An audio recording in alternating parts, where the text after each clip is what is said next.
All throughout history, there have been many cases of reportedly missing people who have never been found, with little to no leads, and today I want to talk about 3 of them. What's up everyone, welcome back to another video. If you didn't see my last video investigating a crime spree involving an unknown man, make sure to go watch that video, and let's begin.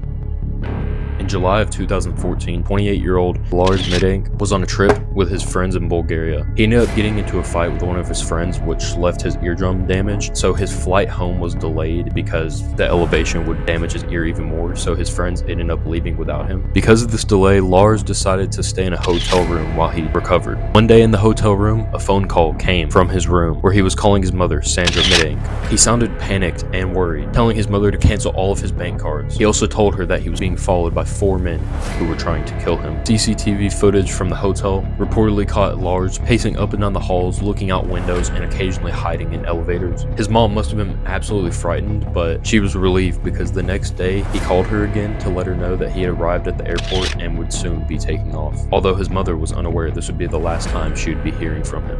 Everything seemed alright and Lars ended up going into the airport terminal to consult with a doctor, and the medic who tended to his ear reportedly said Lars began to tremble in the office and cried out, "I don't want to die here. I have to get out of here." Soon after this, he left the terminal very quickly without any of his luggage and ran into a nearby forest. He hasn't been seen since. No one knows what happened to him, and there's been no trace to this day of those 4 men who he claimed were coming to kill him.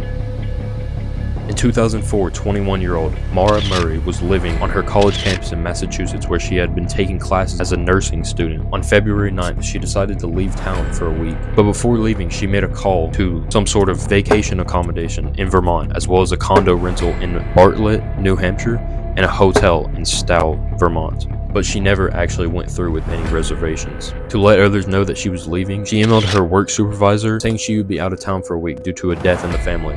Although after this case got looked into, her family said there was no recent death in the family. After Mara had completed her phone calls and emails, she packed a bag as well as most of her belongings into boxes and she left them in her dorm room. She then left in her black 1996 Saturn sedan around 3:30 with some items including her cell phone and a backpack. The last footage we have of her is on a surveillance camera at 3:40 p.m. at an ATM where Mara stood alone, and she withdrew $280. Later that night, her car was found crashed in a single car accident on Route 112 in Haverhill, New Hampshire. There's no trace as to what caused the accident, although there are reportedly some witnesses who said they saw her. At 7:27 p.m., a neighbor called police to report seeing her car in a ditch. Soon after, a school bus driver who lived nearby named Butch Atwood said Mara spoke with him before running away from the scene, and he said that she told him that she was shaken up. At 7:31 p.m., soon after the phone call to the police had been made, they arrived to the scene to find Mara's car locked. She was gone. She has not been seen or heard from ever since. Years after the disappearance, various agencies and volunteers have tried to locate her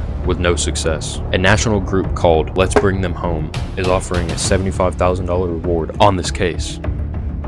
In the early morning of February 14th, 2000, in Shelby, North Carolina, 9-year-old Asha Degree got out of her bed, packed a book bag, and left her home. She began walking on the nearby North Carolina Highway 18. Several drivers reported passing by her, and one driver turned around about 1.3 miles or 2.1 kilometers from her home and approached her. Startled, Asha left the side of the road and ran into nearby woods. As her parents woke up later that morning, they found Asha's empty bed, confused as to where their daughter was. She hasn't been seen since. A packed book bag was found under the construction site near the highway that she had ran away from. Years after her disappearance, it was concluded that she had been abducted after fleeing into the woods. In 2015, the FBI got involved, offering a reward prize of $45,000 if anyone could find where she was. But to this day, the case is still cold. Thank you all so much for watching this video. If you enjoyed, make sure to leave a like and subscribe to the channel for more content like this. If you have any stories you want to hear me talk about, let me know in the comments below, and let me know which do you think was the most disturbing case out of all 3 of these. And with that being said, I'll see you on the next video.